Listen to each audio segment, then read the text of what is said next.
3 പതിറ്റാണ്ടായി കേരളത്തിൽ മോഷണം നടത്തുന്നുണ്ട്. കഴിഞ്ഞ ദിവസം ആലപ്പുഴ പോലീസ് അറസ്റ്റ് ചെയ്ത തമിഴ്നാട് സ്വദേശി നാഗയ്യർ.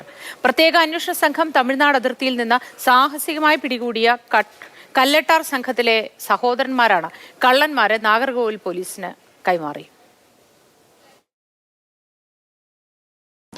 1995 കോട്ടയം മേലുകാവ് പോലീസിന്റെ പിടിയിലായപ്പോൾ എടുത്ത നാഗയ്യരുടെ ഫോട്ടോയാണിത്.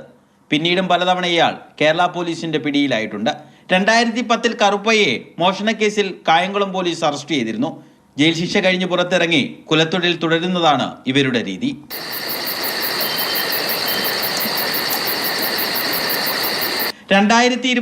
കോട്ടയം അതിരമ്പുഴയിൽ മോഷണം നടത്തിയ കാര്യം നാഗയ്യരും കറുപ്പയെയും സമ്മതിക്കുന്നുണ്ട്. കുറുവാ സംഘത്തിന് സമാനമായ രീതിയിൽ മോഷണം നടത്തുന്നവരുടെ വിളിപ്പേര് കല്ലട്ടാർ സംഘമെന്നാണ്. പിൻവാതിൽ കുത്തിത്തുറന്ന് അകത്തു കയറി വീട്ടുകാരെ ആക്രമിച്ച് കവർച്ച നടത്തുന്നതാണ് ഇവരുടെ രീതി. ഇപ്പോൾ ഈ പറഞ്ഞിരിക്കുന്ന രണ്ടുപേർക്കും ഇപ്പോഴത്തെ ലേറ്റസ്റ്റ് ഓപ്പറേഷനിൽ നമുക്ക് വ്യക്തം വന്നിട്ടില്ല. അവർ ഓൾഡ് കേസുകളിലാണ് ഇപ്പോൾ ബുക്ക് ചെയ്തിരിക്കുന്നത്. ഓൾഡ് കേസുകൾ വാറണ്ടുള്ള കേസുകളും പിന്നെ തമിഴ്നാട്ടിലെ കേസുകളും ഇപ്പോൾ കിട്ടിയിരിക്കുന്നത്. കാരണം അതിൽ ഒന്ന് രണ്ട് ഒരു ഫേസ് സിങ്ക്രണൈസേഷനൊക്കെ വരുത്താണ്ട്. തേനി സ്വദേശികളും സഹോദരങ്ങളുമായ പെരുങ്കള്ളന്മാർ നിലവിൽ നാഗർകോവിൽ പോലീസിന്റെ കസ്റ്റഡിയിലാണ്. ഇരുവർക്കുമെതിരെ തമിഴ്നാട്ടിൽ മാത്രം 30-ലധികം കവർച്ചാ കേസുകളുണ്ട്.